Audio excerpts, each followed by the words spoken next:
ஒரு மனுஷனுக்கு 4 நிலைமைகள் இருக்கலாம். ஒன்று கவலையில் இருக்கலாம், அல்லது எதிர்காலத்தை குறித்தான பயம் இருக்கலாம். 3வது இதை 2ஐயும் விட்டுட்டு நோயிலே இருக்கலாம். சக்கம் அப்படின்னு சொன்னா நோயிலே இருக்கலாம். சில நேரத்தில் எதுலையாவது போய் வலுவா மாட்டி, அல்லது இவர் மாட்டாட்டியும் அந்த சூழலை இவரை மாட்டி விடலாம்.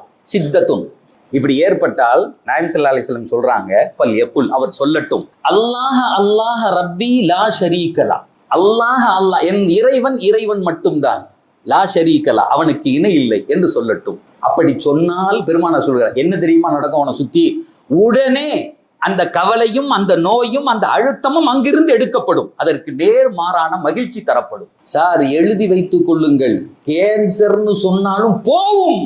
1400 ஆண்டுகளுக்கு முன்னால் எம்பெருமானார் சொன்ன வார்த்தை சத்திய வார்த்தை. தன் வாழ்க்கையில் ஒரு தடவை கூட எங்க நபி போய் சொன்னதில்லை.